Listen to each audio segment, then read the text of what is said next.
very good evening and welcome to this edition of The Fourth Estate. Charles Mwangusha Mpagi, with me my colleague Chris Obore, and tonight he has been Prime Minister of the Republic of Uganda for 3.5 years, Secretary General of the National Resistance Movement for 9 years, Member of Parliament for Chinchizi West Constituency, former Minister of Security, former Minister of State for Defense. Amama Mbabazi, now vying for the ultimate prize, the presidency of the Republic of Uganda, but first seeking to get the endorsement of his party, the National Resistance Movement. Mr. Mbabazi, you're most welcome to the Fourth Estate. Thank you. It's the first time we're hosting here. We're hosting you in this. I'm delighted to join you today. You recently declared that you want to vie for the presidency of the country, first by picking the flag of the National Resistance Movement, and then second, seeking to run for the presidency of the country under the flag of the National Resistance Movement. When did it occur to you that the time had come to shift the hands, to change the hands that run this country from President Yoweri Museveni to someone else, and that person being yourself?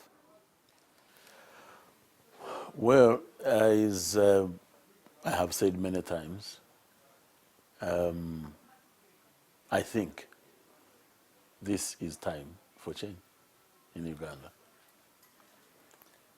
The NRM has registered almost incredible achievements in the last 29 years under the leadership of President Museveni.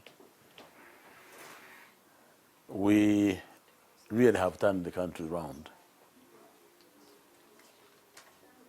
I am very happy with these developments, and I'm particularly proud of the role I've played myself in those achievements. One thing we have not delivered to Uganda is peaceful transition of power.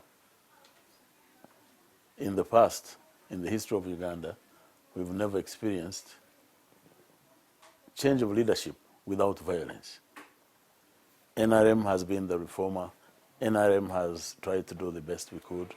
This is the only thing that remains unachieved or undone. And you think that will be you to achieve that? And we have all agreed in the leadership of NRM, and I know that this is the wish and desire of the people of Uganda, that we have peaceful change. Peaceful change means a great deal.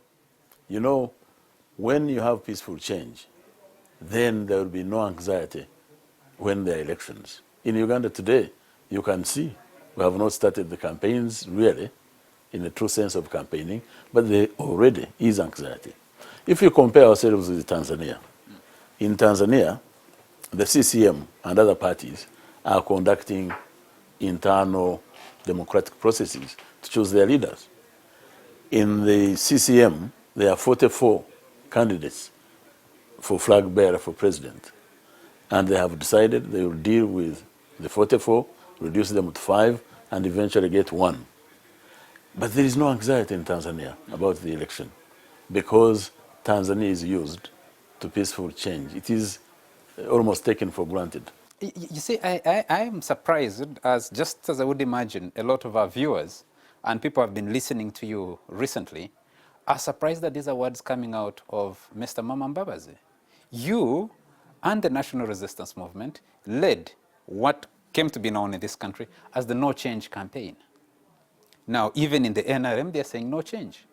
In 2000, you said Kizza Besigye, who was arguing exactly the same, had jumped the queue. And people are saying, from what we have heard recently, Mbabazi is a traitor. He's betraying President Yoweri Museveni. President Yoweri Museveni put a lot of faith in him over the last so many years they have worked together. Isn't it a surprise that you are the one talking about the need for peaceful change of power from one leader to another? But all those things don't negate the necessity, the desirability of peaceful change. Change will occur. I could not have imagined, and please don't count me among those who could have possibly imagined that we will have no change, because it is inevitable. We are all human, we are growing old. Time comes when you retire, and That is inevitable. So change was bound to come. When you make reference to Dr. Chiza Besigye in 2000 and 2001. 2001, that was under a different system. That was under the movement political system, as opposed to what we have now, which is multi-party. And of course, things changed. The approach is different. At that time, we had the movement, we had individual merit, and the history of involvement and so on in the struggle was a major factor. So it's not the same now. This is different. But at any rate, let me tell you, I'm calling for change. And those who don't change perish, because change is a natural process. But in your opening remarks, you said you recognize the enormous achievements the country has made under Museveni, and of course, definitely under you and Museveni. But in your declaration statement, you told the country to choose between nursing a tired nation and going forward. So if the achievements have been made under Museveni, what is then the nation tired of? Is it tired of the achievements or tired of the failures of the NRM? What message are you giving? I also said that many of the crew members on the boats that we are riding, in the letter that I wrote to the president, have become, did you get it? Have become tired. No, I didn't say tired. Fatigued. I said they have become fortune hunters. You see what I mean? And I talked about reinvigorating the NRM, actually rebuilding it, making reference to the return to the core principles of NRM. That was the principal theme of my address at that time. So we have to change, obviously. Everybody knows that. Where we've reached, even when we have achieved so much, we still have very many challenges. We are behind much of the world. So we need to do much more. So when you work, however hard one works, you reach a stage where time comes for you to rest. And my question... My message is that this is time for change. Not only change of leader, by the way, change of system. Because what we have achieved, yes, maybe that's the maximum we can go. So we need to change to go to the next level. Can we go back to where we both are coming from, where you coined in the NRM as a campaign slogan for President Yoweri Museveni, no change? And my question to you as we started the show was, when did you realize that change is important? And I did listen to you on Saturday. You were on Capital Gang. Yes. And you said that I actually think that in order to minimize the influence of state power, term limits are a solution. Now, everybody we've been listening to tells us not only did you desire no change, but a continuation of President Yoweri Museveni in 2001, when Besigye rose up to challenge him. In 2005, heading to 2005, you led the campaign that removed Article 105, subsection 2, that guaranteed peaceful handover of power from one leader by limiting terms. And now people listening to you will say, or watching you now, will say, this is a new Mbabazi. It's not the old Mbabazi we knew, who built this monolith called the National Resistance Movement that is actually resistant to change. Okay, Charles, can we handle one by one? Sure. Because when you tackle too many things, maybe some get lost along the way. First, no change. How did this slogan, no change, come about? And you've had me publicly speak against sloganeering. I've said sloganeering has never been a solution. It never brings any positive results at all. So what happened in 1996, I believe it was, the first time when we held presidential elections. After we had had our candidate nominated, we went to the conference center to declare, to launch our campaign. This is actually behind us here. Yes, to launch our campaign. And I was in charge. So when the president came, I went out to receive him.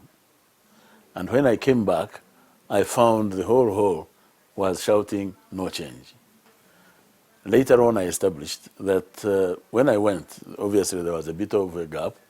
Someone came and echoing the sloganeering of Zambian UNIP party, the United National Independence Party of the former president, Kenneth Kaunda, they said no change, meaning no change of leader.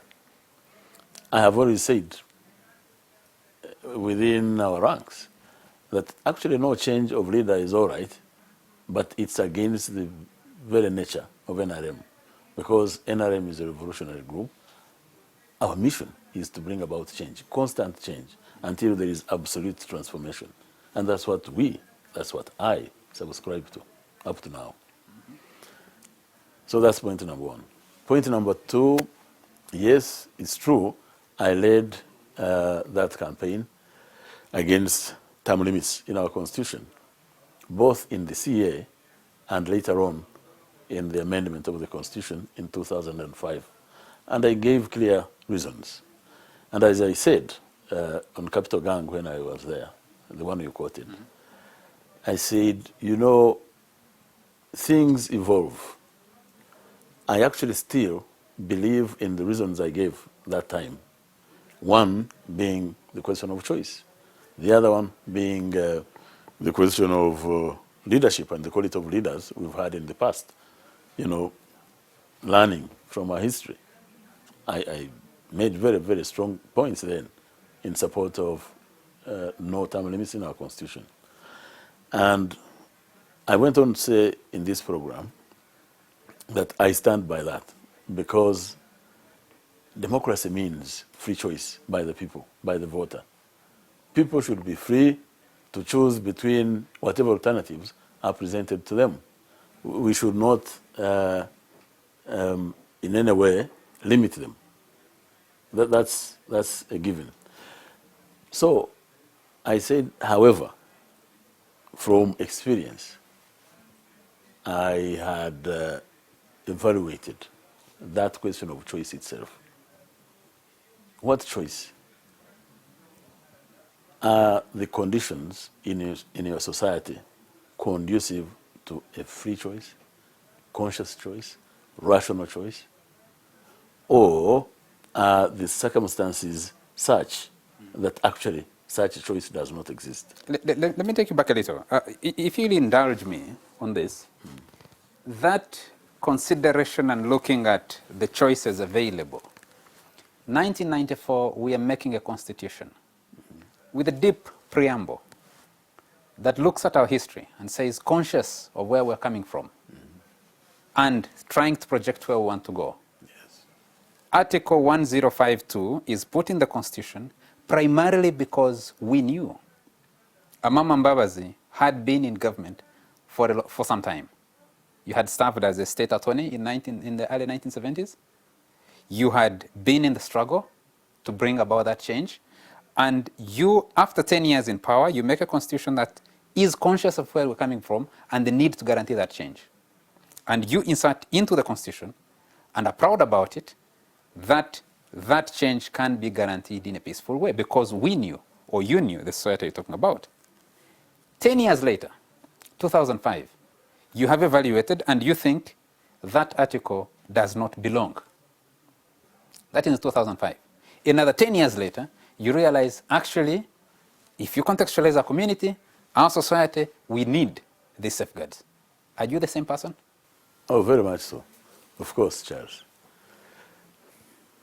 You know, life is nothing but change. That's what happens. Change is healthy. Change is natural. we looked at our history at that time.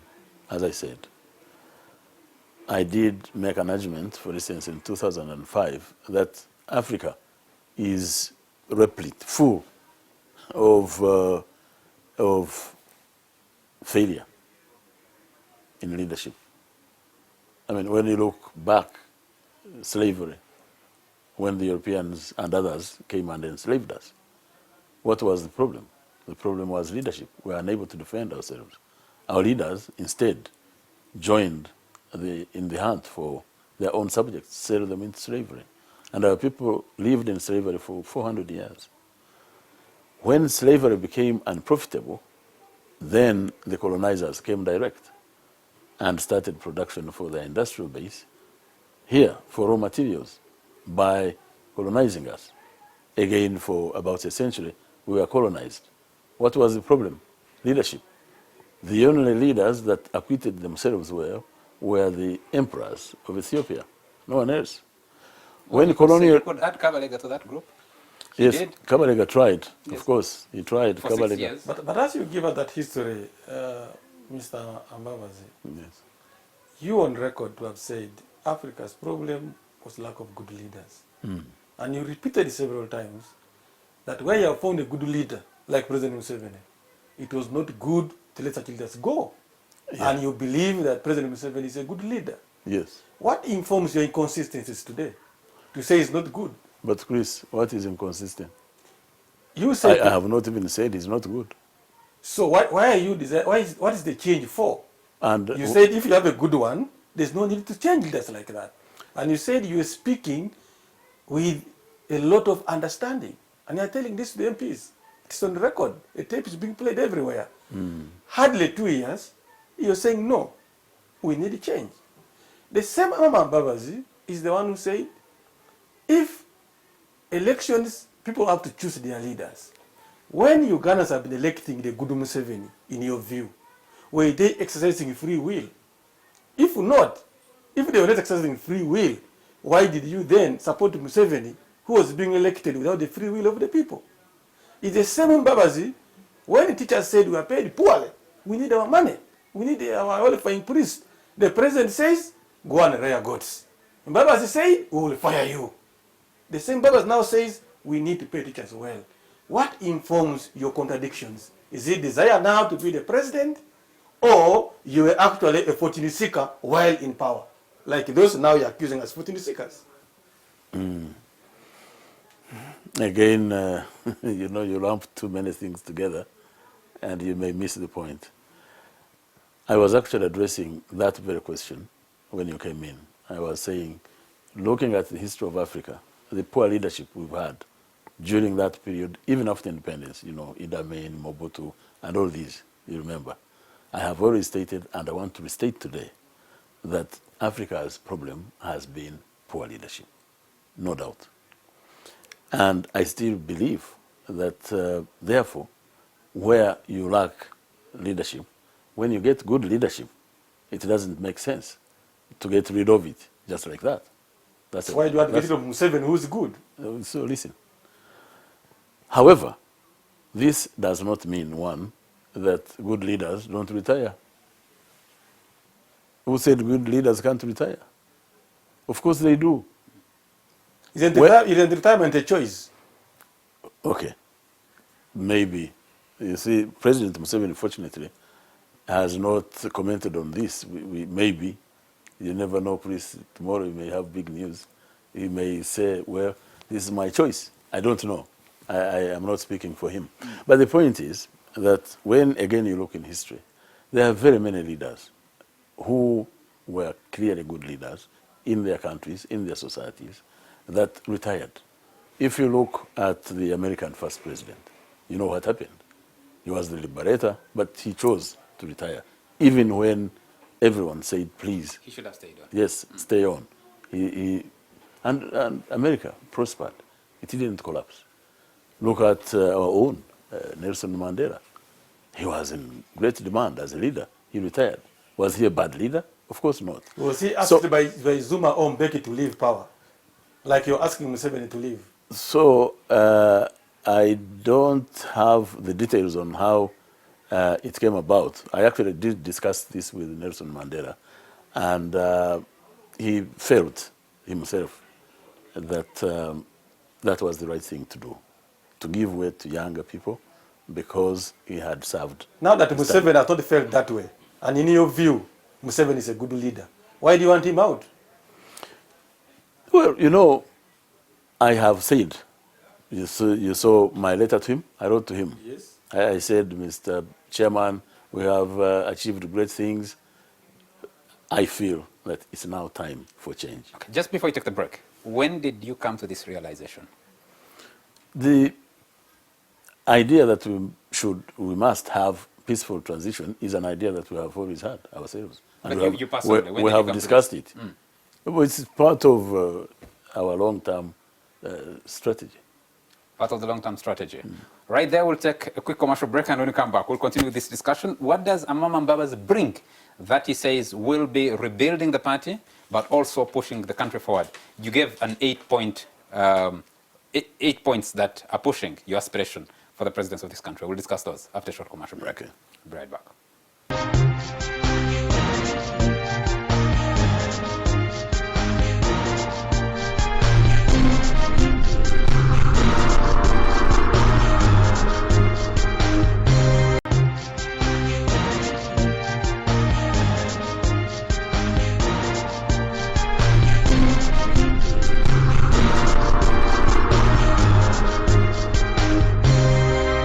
You're still watching The Fourth Estate, and we have a special guest tonight, John Patrick Amama Mbabazi, the acronym JPAM, since he started nursing ambitions to run this country at the head. And I've heard you say, that you are not in charge, and the structure of our constitution, who does it put actually in charge, especially in trying to explain things that haven't been done. You, in your declaration, gave 8 reasons for your aspiration and eventual candidature for running. What does Amama Mbabazi put on the table to Ugandans, if you could share it with our viewers now?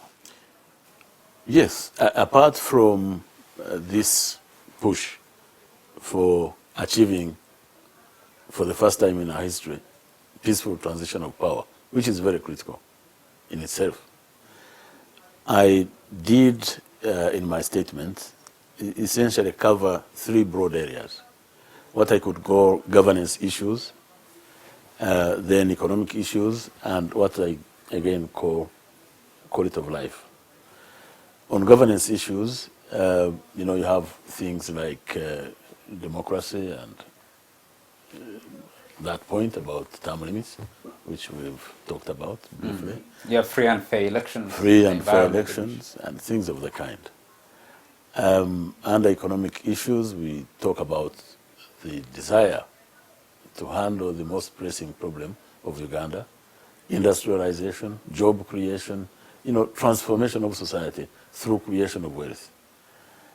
I am looking at policies that would change the way we handle the resources that we have now. I believe that if we change the way we handle things, it is possible that we can pay teachers and soldiers and police officers, the public sector generally, more than we are able to pay them now without requiring additional resources. I talk about attracting heavy investment by local and international investors. And these are issues I am not talking about now. I don't think it's time to talk about them now, but issues that obviously will come out in detail in the near future as we move along. And of course, we are addressing the question of quality of life. I mean, things like healthcare, our medical services, you know, the state they're in. Our education, we have democratized education, as you know. So the quantity, we have really increased the quantity of education available to our people. We need to pay attention to the quality and the question of the skills gap, which is a major problem. So broadly speaking, this is what the 8 points cover. Let's stick on the issue of good governance. You said to the BBC, you said to Voice of America, and said yesterday to Capital Gang, that where people either are not conscious of the choices they are making, or where the environment is not conducive, where intimidation, use of the state machinery, bribery are used, you cannot say that people are exercising their free will. People who watch political developments in this country will tell you. 1996, you just told us you were in charge of the process after nominating the candidate. 2001 was mayhem, utter chaos, involving death, when Kizza Besigye offered to challenge President Yoweri Museveni. 1996 was chaos. 1986 rather. 2006, I beg your pardon. 2006 was complete chaos. People died. 2011 resulted in the walk to work, which at its climax, on the day the president was sworn in, left a number of Ugandans dead. The realization that free and fair elections need an environment in which they can be conducted. Anybody who knows Amama Mbabazi and his contribution to the building of the NRM will conclude that you were part of creating an environment where free and fair elections are not possible. How can you now be the same person asking that you need to create an environment for free and fair elections? Well, I am not sure that what you're saying is correct. I think that as the process marched forward, from the time when we took power and we did the expansion of NRC using electoral colleges in 1989, and then the first universal adult suffrage elections in 1994, and all those other elections you've mentioned, each stage, and again, I think I made this point in those interviews you referred to, at each point we learned something new. I have supported electoral law reforms, for example, consistently. Why? It's necessary to take into account the experience you've had. So each time we do something, and some either unacceptable or something that is inconsistent with democracy occurs, then we should study it and see what measures we need to put in place to address that issue. And really, that's what we've been doing all along. We are talking about incremental improvement, increasing the quality of our election, of our vote, as we move along. Where is the But Charles, there is something that Mbabazi needs to let us understand about him, first of all. Because one, it is no doubt, everyone knows a good lawyer in you, a good planner in you. But from what you're saying all your actions are being informed by experience. Then I ask myself, where is foresight in you to know that the actions of today could lead to this tomorrow? You seem to only emphasize on we learn. And therefore, these are the things that I will ask you. You need to tell us on this show. You want an environment for free and fair election. How free were the Kinkizi elections in 2001, where you contested against Garuga Musinguzi? Was that torture and maiming that the courts said all the worst that could happen in an election happened in an election where you were a participant? It's a court ruling. What happens if you say, he told MPs in the House who were fighting against the Public Order Management Bill, in fact, you called them wild animals. Wafula Ogutu went and addressed a press conference and said, you are speaking like Hitler. I'm a journalist, I was observing these things. I don't remember that. Yes, and now I'm saying you need foresight, not experience only. When you were appointed Prime Minister, in your NRM caucus meeting, Sierra Kubo stood up when your name was being nominated and said, Your Excellency, the man you're appointing a Prime Minister had contested against me for the same position in Ambole. How come this man is going to be a Secretary General as well as the Prime Minister? I was not there, but I was told they asked you to explain. The idea was you would choose one job, and you agreed to choose the prime ministership. But you refused to leave the secretary generalship.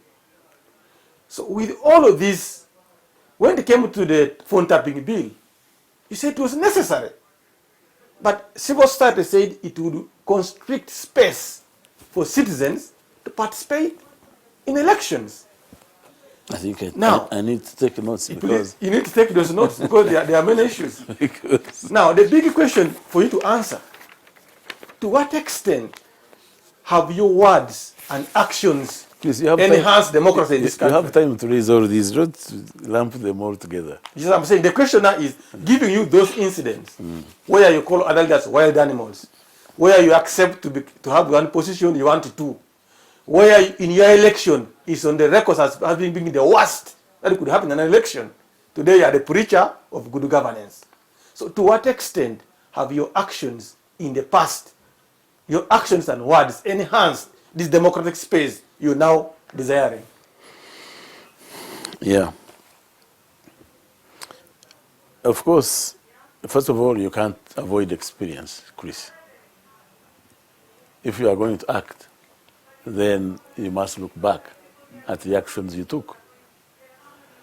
So, for you to act, you must do so as a result of foresight and planning. So, there is no way you can have an election, or any action for that matter, unless you have planned ahead. At any rate, that's how I deal with things. So when I talk about experience, it's in the context of the negative things, the things that are not consistent with the ideal situation we would like to have in our country. And I say, where things have been successful, we move on with them. We don't alter them.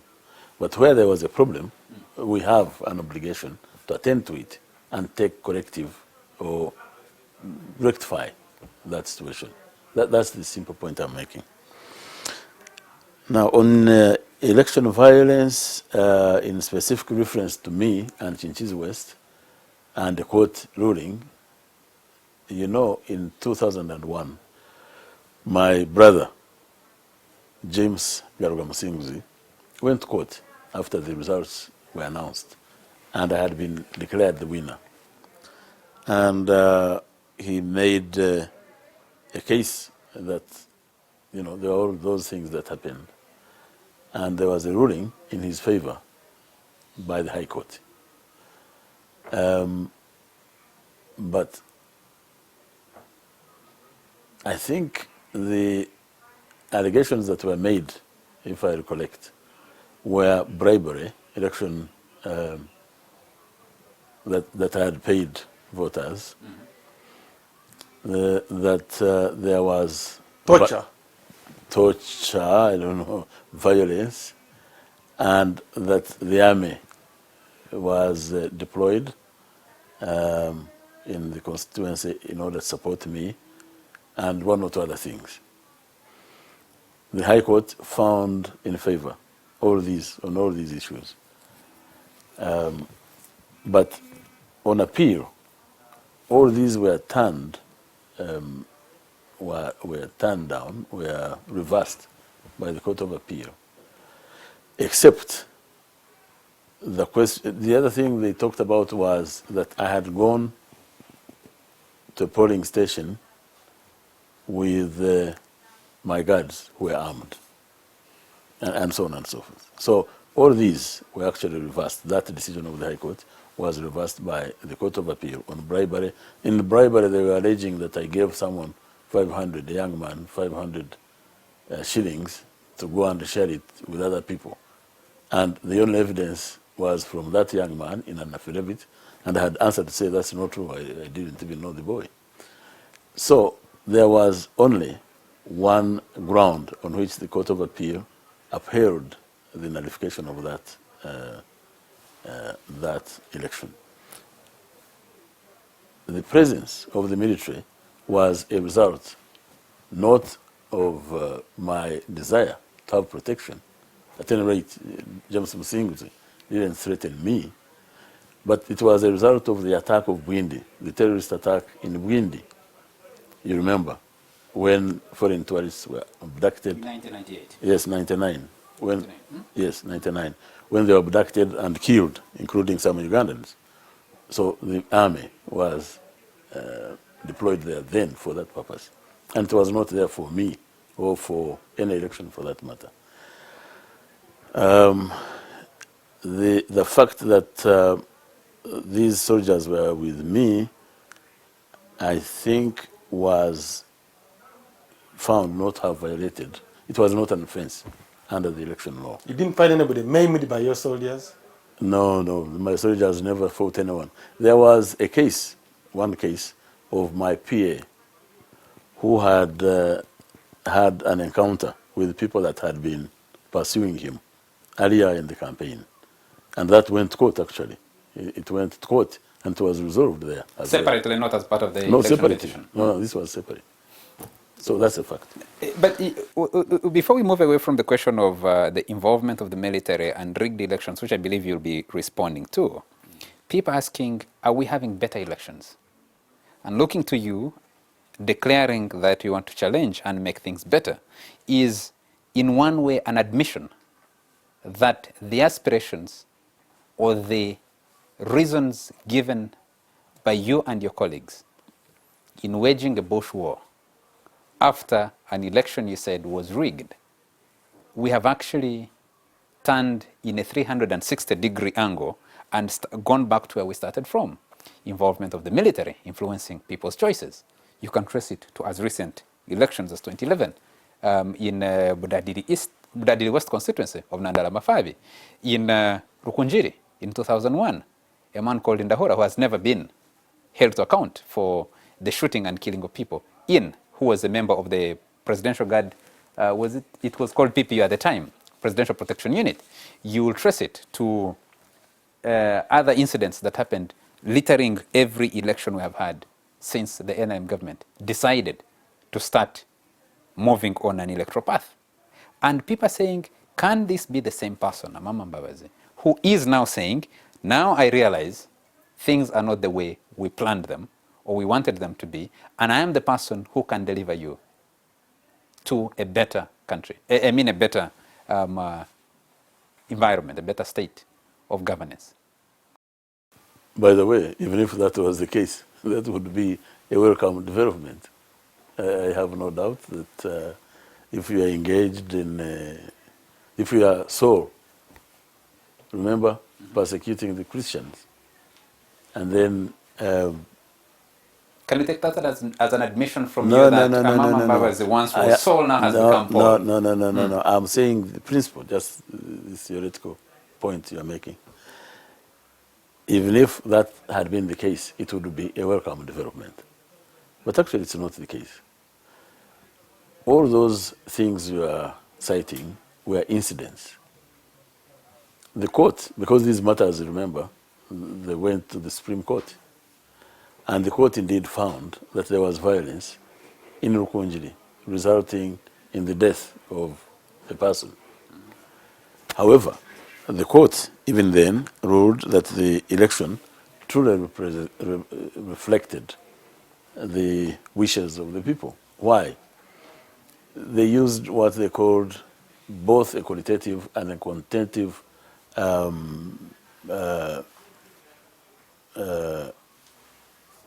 evaluation of that election.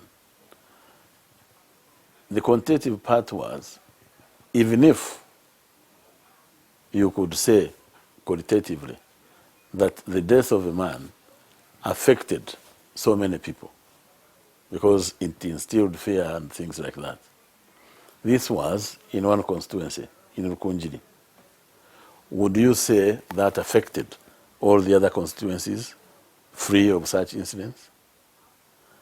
So they added up. They said, Dr. Besigye, I think that time, had 2.7 million votes. Yoweri Museveni had more than 5 million. So even if, on a qualitative basis, you actually took away the votes in Rukunjiri from, and even put them to Besigye, the result would still be the same.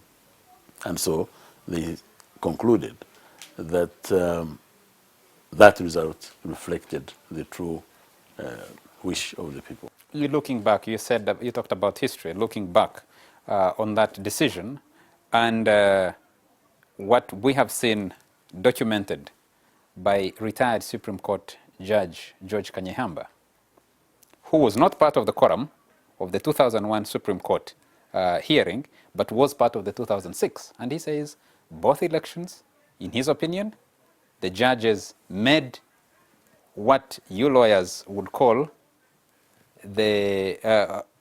employed what you lawyers call the Kelsenian theory to say complete revolution. You don't take a political risk by overturning that election. That in deciding that the election or the violence and the rigging were not substantial enough to cause a different result, the lawyers were, the judges rather, were actually being simply pragmatic and fearing the worst that would come out of reversing that election than actually applying the law. You're a lawyer, substantiality in law, I don't know if it applies. You know, I have not read Professor Kanyehamba's book. Is it a book? He's written a paper. He's published. Okay. I have not read it. I'll be happy to read it. All I can say is that George, my friend George, and I, together with others, actually enacted that law, which talks about, introduces that term, substantial. We clearly had in mind that it may be impossible to have a perfect election. I have not heard of a perfect election anywhere in the world yet. So there may be some faults here and there. And the idea is, if the faults are so minimal that even if, in order to correct them, you would expect the same result, then please. Okay, we need to take another break. And I hope you'll appreciate that you've served for so long in government and been at the center of politics for so long that you have a lot of issues to respond to. You've given so few interviews in all that long time. So if we are not able to exhaust the issues that our viewers and ourselves would desire that you exhaust, you'll bear with us. I think I will have to exercise the freedom also to choose which of the many things. Exactly, that's perfectly okay. Let's take a break. When we come back, we'll continue with this discussion.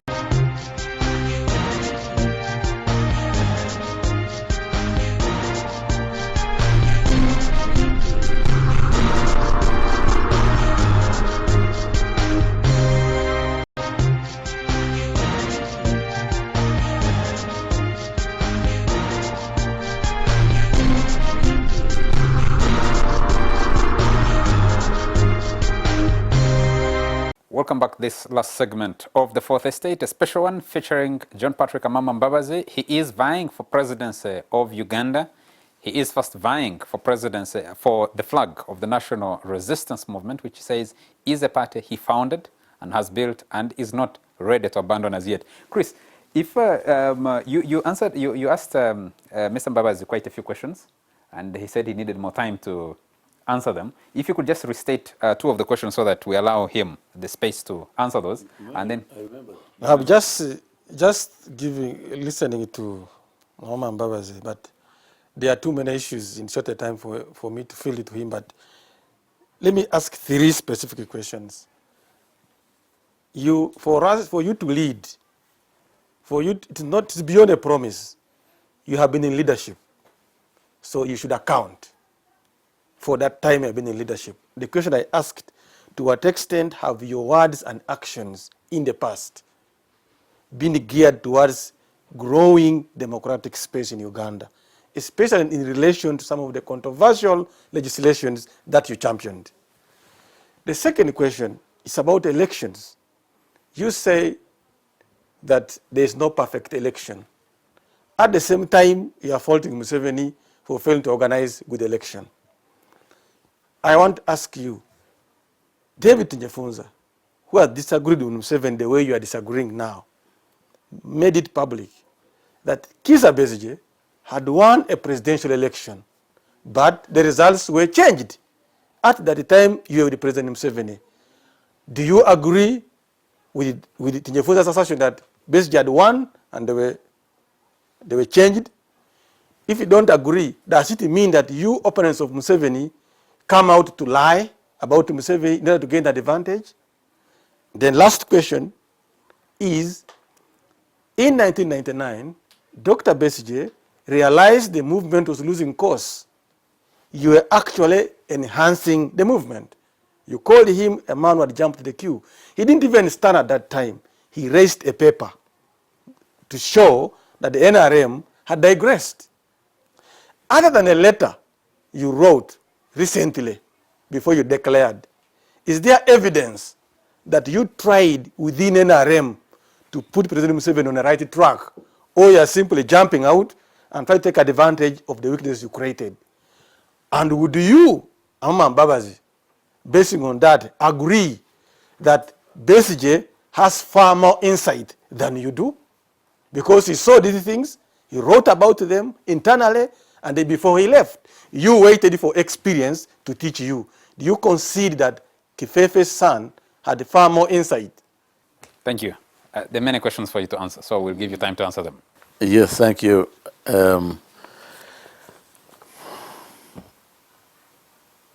Yes, I have been in leadership all this time, as I said in my introductory remarks. And I said I'm proud of the part I have played in the successes of the country and in the work of the government of NRM.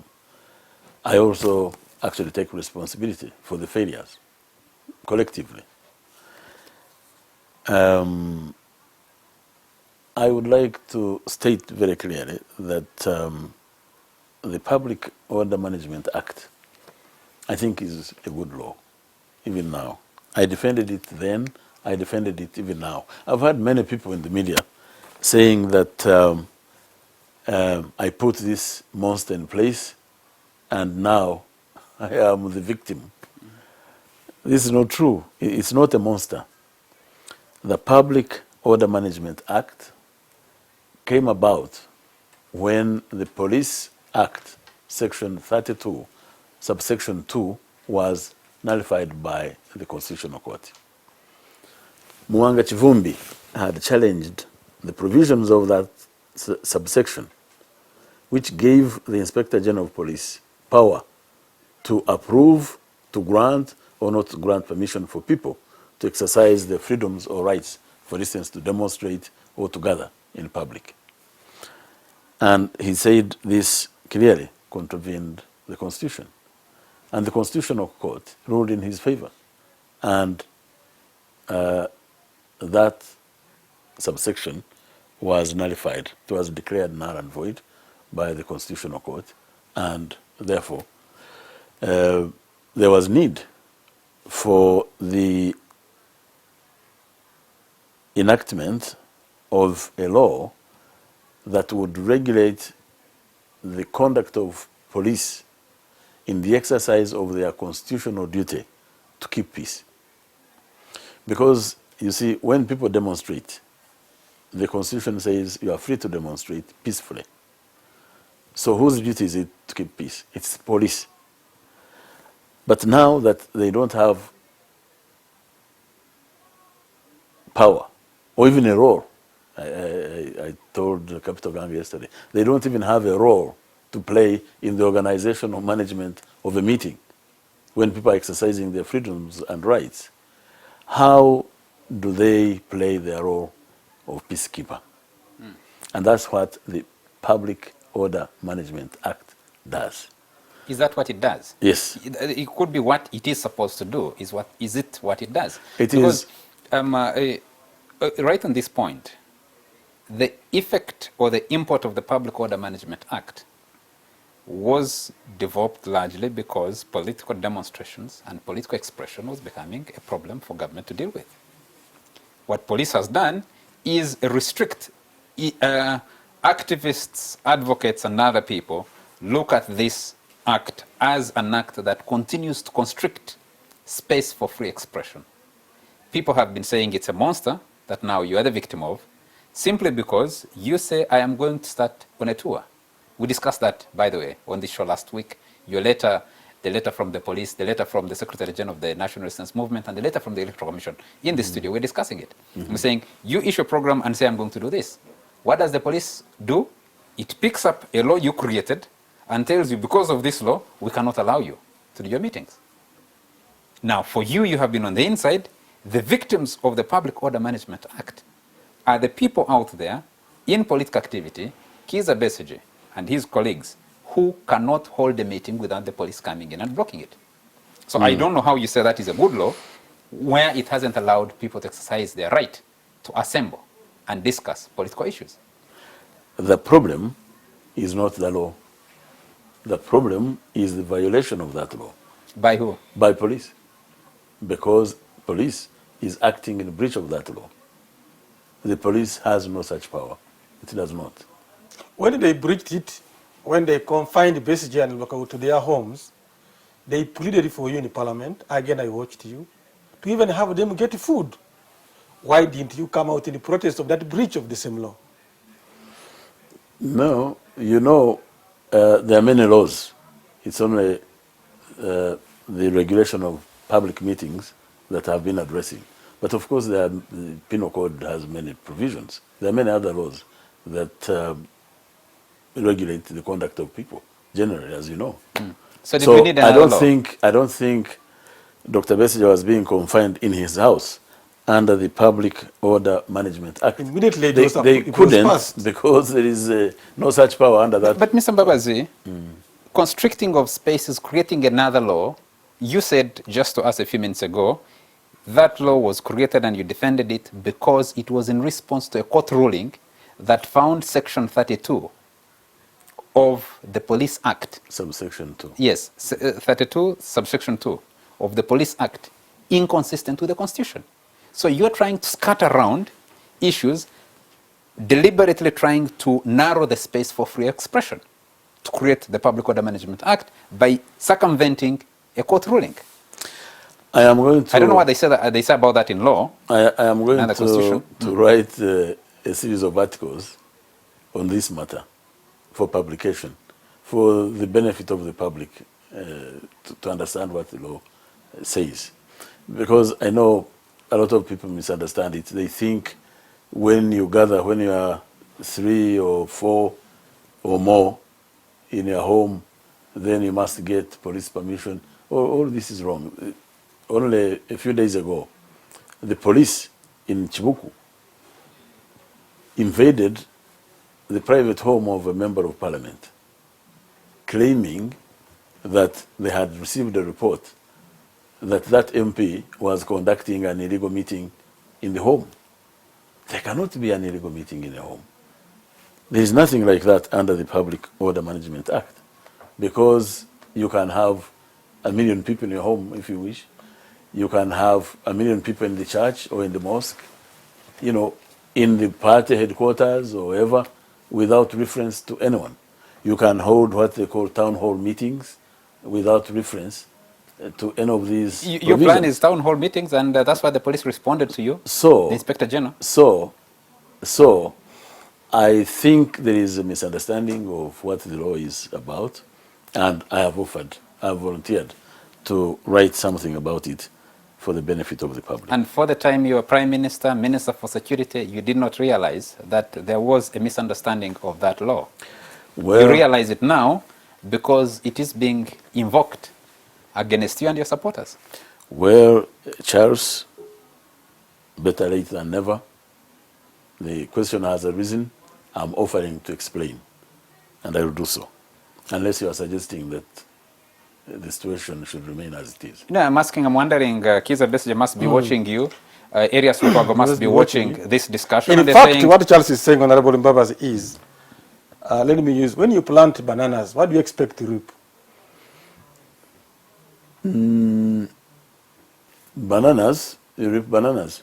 So why did you planted a bad law? Why do you want to reap peas? Why do you want to reap oranges after planting bananas? But you know, there is something which looks like a banana. If you plant it and you harvest I don't know. I don't remember what they call it in English. And you What is have it called in Ruchiga? You could say Why and you harvest it and you eat it. I'm afraid it may be. in power? What I'm saying, you heresy. were planting so many things, Honorable Mbabazi. And now the fruits of those things are coming. You're running away from them. No, I'm not running away from anything. I am a stickler, by the way, to the rule of law. If you have listened to me, why do you only pick negative things, Chris? What I say many, many things. Let me pick another thing you said. So can you allow him, because there are other issues he wanted to respond to. I think we need to give him an opportunity to answer to I'm a those. stickler to the rule of law because I have stated many times, as have many other people, that you know, the level of civilization of any society can be gauged by the extent to which the rule of law applies to them. Now, did Dr. Besigye win elections? I'm not aware of those. In 2006. In 2000, I am not aware of that. I can tell you that at the NRM headquarters, we had our own call center from which we received results directly from our agents. And our results, the overall results, tallied with the results of the Electoral Commission. Did Sejusa lie? Therefore, when he I said don't know that, what Sejusa said. Sejusa said the results that went to the Electoral Commission went through some kind of, I'm not using his exact words, but some kind of other processing center at Basima House, vetted, and the results that the Electoral Commission was announcing were not the results I that can came only from say that I'm not aware of that. You were part of the defense team of candidate Yoweri Museveni and the Electoral Commission in the Supreme Court petition number 1 of 2006. Yes. And all the 7 judges who constituted the quorum for that petition ruled that there were violations of electoral laws. They only fell short by 1 judge from nullifying that election. And we have a former coordinator of intelligence agencies telling us actually that election was won by Kizza Besigye, only that that decision could not be given. We also have a man you call your brother, George Kanyehamba, who said judges changed their mind about their ruling on the night before that election. So you're saying you're not aware that did Besigye actually win that election? I'm not aware of that. As far as I'm concerned, the results we received in the NRM headquarters, direct from we are getting from every station, polling station. Clearly, we had won the election. What do you say about the 7-0 ruling of the Supreme Court judges that the election violated electoral laws? Well, I mean, that is not surprising in light of what I said earlier, that it is possible to have isolated incidents here and there where clearly there was breach or something similar, obviously. Go ahead and respond to the other questions. You don't expect that Obore raised. You don't expect, as I said, I don't expect perfect. That law was made on the basis that it would be almost impossible to have a perfect election where there is no fault. The next question was about Dr. Besigye having far more insight than myself. Maybe he does. I don't know whether the example you gave, though, is the measure of insightfulness or not. But in 1999, if I can repeat what I said then, when I talked about Kizza Besigye, it was under the movement system where individual merit was the basis of election to public office. Secondly, I want to state, for the benefit of those who may have forgotten or didn't know, that under the movement system, the movement and the state were one and the same, obviously. You know, the movement was budgeted for all the activities of the movement were budgeted for. The public, the National Political Commissar actually was a member of cabinet by virtue of being an NPC. So this is different and was different from the multi-party dispensation that we adopted when the Constitution was amended in 2005.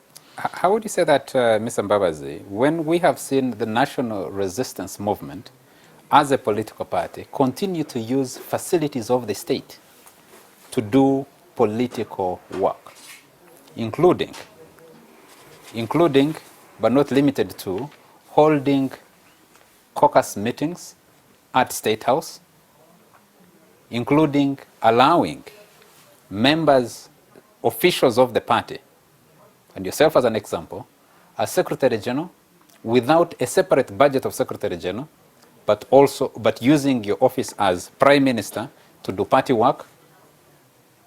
It appoints the person who was seen earlier as someone who was actually replacing you now is a Deputy Secretary General in the NRM, Richard Todwong, appointed to serve the party, but actually earning a government salary as a minister.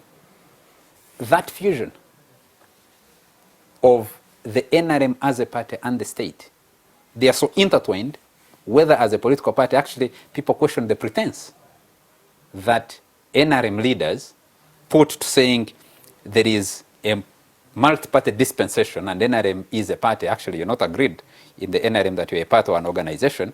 We keep getting lost along the way because the party and the state have been functioning intertwined. So it hasn't changed from the individual merit system. And actually someone would say there are more restrictions under a political party arrangement. Party rules should hold someone like Besigye more tightly than in an individual merit arrangement, under which he contested first in 2001. Well, you gave examples of Secretary General and now someone else. You jumped the president. Yes, the president, party chairman, same, one person. Yes. Yes. You see, there is a difference. When I was Secretary General in 2005 and 6 and so on, I was also Minister of Security. I performed my duties as Minister of Security and I used government facilities to do that.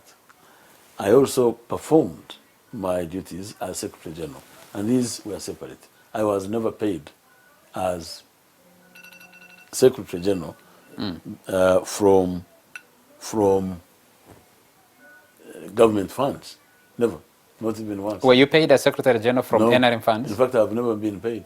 By the Maybe, NRM. I know. So how did you do your work as NRM Secretary General if you're not getting any payment? Oh, How were you running the party? I was a volunteer. You're a volunteer.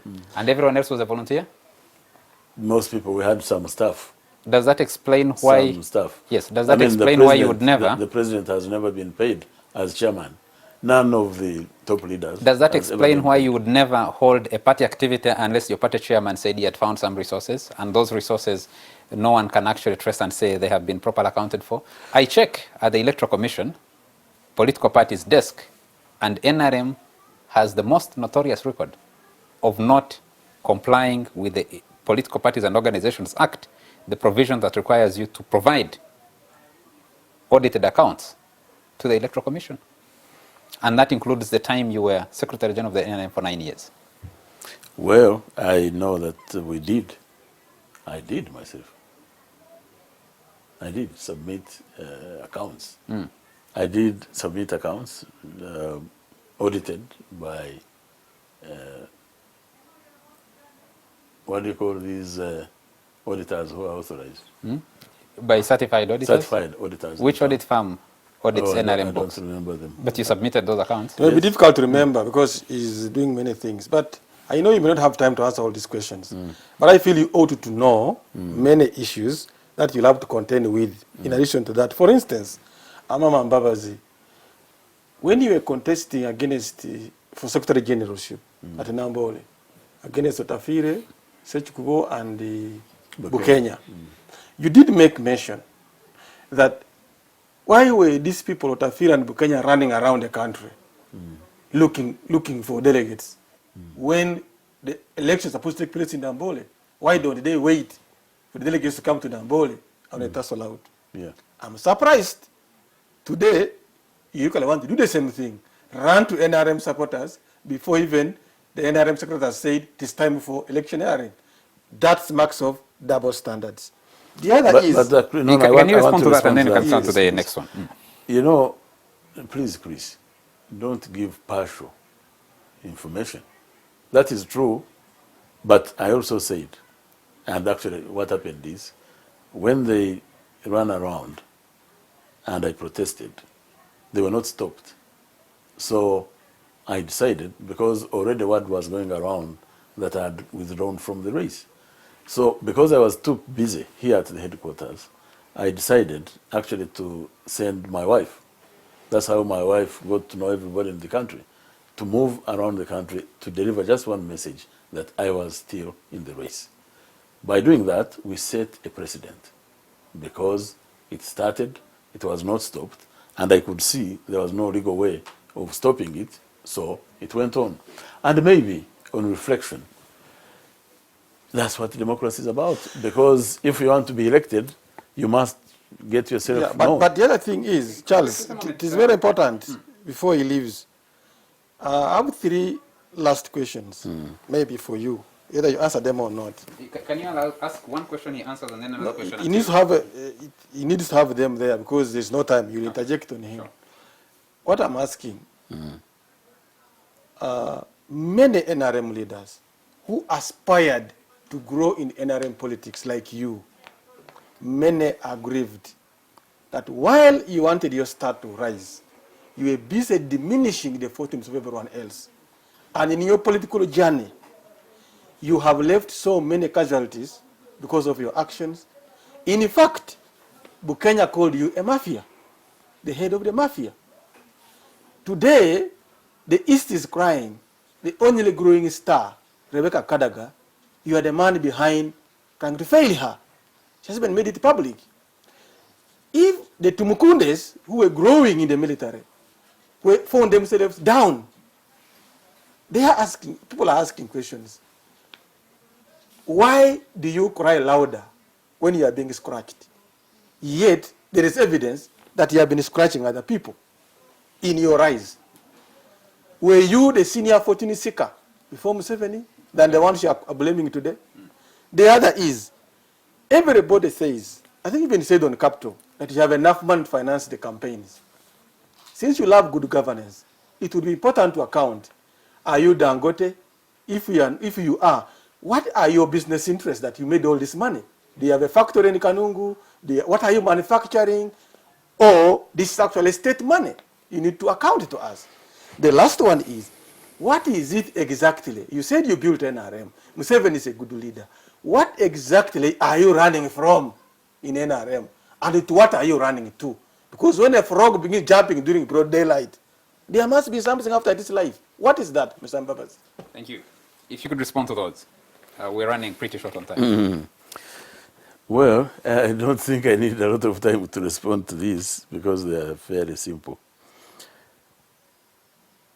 Have I acted in any way to diminish anyone else? Never in my life. It's not my nature, it's not my character. Professor Bukenya said he didn't call me mafia. He said so. He addressed the press. I was with him. After you coerced him? So, Professor Bukenya gave an interview to the former managing director of the Daily Monitor, Conrad Nkutu. Charles, we don't have to go into that detail. I am saying, yes, you know, it's true that an interview was published. I was in London debating actually this term limit thing with the late comrade Kategaya. And then I saw the screaming headline. One of the people in the audience came up and said, look, you are called the mafia. So when I came back, we had a meeting with Professor Bukenya, and Professor Bukenya denied it. And he said, okay, can we make this public? And he said, yes, sure. So He had the press conference where I was, and he denied it.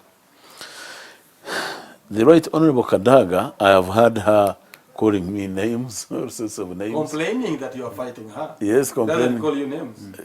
Well, she has been complaining that I am fighting her. It's not true. I'm not fighting her.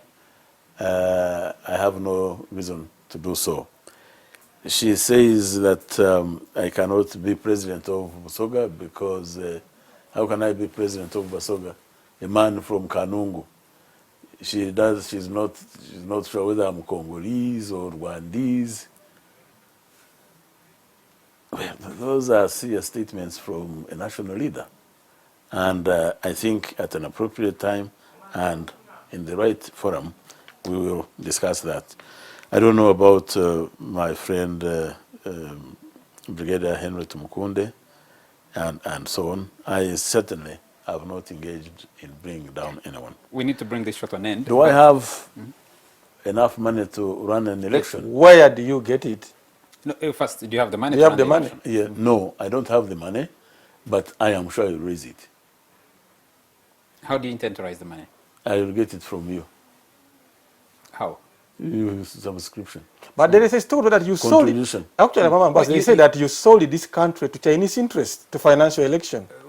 That would be dangerous if it is true. Is it true? It might be difficult to sustain that, Chris. I am asking, is it true? No, it's without not putting true. evidence on the table. It's not But true. the question is, you told Capital Gang on Saturday that you are confident that you will have enough resources to run the election. Yes.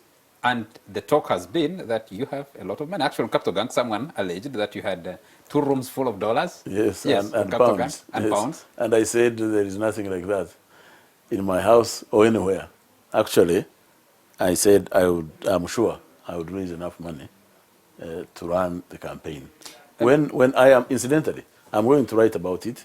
I'll tell you exactly what I'll be doing to raise that money. Okay. So just rest. Yes, just 2 last questions. No, one more. What are you running from? Yes. In NRM? And where are you running to? And where are you running to? Chris, where did you get this idea from? I am asking you the question. I'm not running from NRM. I am running in NRM. I'm running in NRM. Amama Mbabazi, can you tell us what is different between you and Museveni as leaders? President Museveni has been president. So you want to be the president, that's the difference. Will be the president, will have been the president for 30 years next year when we hold elections. Okay?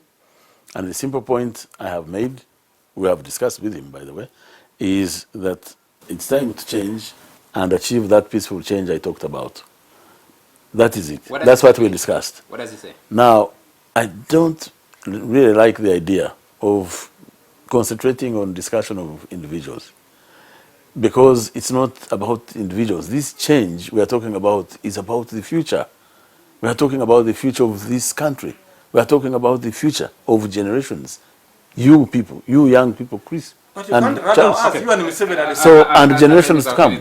Getting out of here. And I would want to concentrate on ideas, on policy, on system change that we are looking at. What has been President Museveni's response to you, to your discussion about him having been in power for so long and the need to hand over to someone else?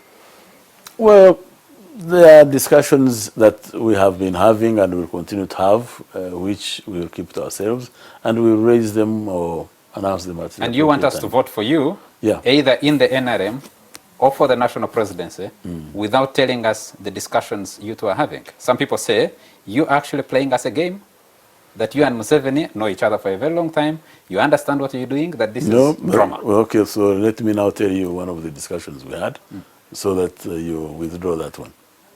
What is the discussion? I met him on 15th, the day I made my declaration. And You had invited to South Africa, you refused. Why is it so? Chris really picks a lot of rumors. So when you met and discussed? He said that he had received reports that there was a document which was being circulated, a letter that was purported to have been written by him to the late Gaddafi. And he said the report they had received was bringing up my name. As And having authored the letter? Not authored, Or forged the letter? No, not forged. We didn't discuss that. Masterminded. Not masterminded, but saturated, that I was the one saturating it. So I looked him in the face, I said, did you believe that? And he said, it is not a question of believing it, I was asking you, this is what I received. And I said, of course not. It was not true. So what did he say about that discussion specifically of him handing over power to someone else? Peacefully? No, we didn't discuss it that day. No. When did you discuss it? Oh, a long time. And what has he said? We Anytime you have discussed No, it? we are in agreement about achieving peaceful transition. Is there a serious disagreement between you and Museveni? I hope not, because I'm hoping that he will not offer his name for nomination of the party this You time. hope not. Do you know? No, I don't. If there is a serious disagreement with you and President Museveni on the leadership both of the country I don't, and of the NRM? I don't know whether he's going to pick the forms or not. Is it democracy therefore for you to discourage your opponent from picking forms when you say we should give room for everyone who aspires to be a leader? Persuasion is part of a democratic process. What Is would the you do, NRM Amama democratic? Mbabazi, what would you do after if Museveni defeats you and becomes a president? Would you remain in NRM? You mean if he defeats me within NRM? Yes. And becomes the president again, would you remain in NRM? No. First, let's begin with NRM. Yes. I have stated, and I want to restate today, that if in NRM we hold transparent and democratic elections, I will respect the outcome. Is there a risk that the elections in NRM may not be transparent and I democratic? only happen to know that certainly I would be the winner of such a process. What if you Is don't? there a risk? If that doesn't happen, Would you remain in NRM? if that doesn't happen, of course, I will never abandon NRM. I stick to the principles of NRM, the core principles of NRM, the fundamental principles for which we fought. So if those that choose to depart from them do so, they are free to do so. I will remain in that line. How good is NRM No, when you're what saying what NRM has exactly? ushered us a tired nation? Chris, I'm afraid our time is out. We need to get out of here. We've actually extremely overshot. What exactly do you mean that you'll stick to those principles and those others who violate those core principles? Precisely that. So President Museveni goes his way with his NRM and Amama No, Mbabazi goes his way I with his don't want to NRM. speak for President Museveni. No, what is Amama Mbabazi planning? Charles, I don't want, as I said, I don't even know that he's going to be contesting. Is the NRM a democratic party? Oh, it has been. Is it? There are tendencies that have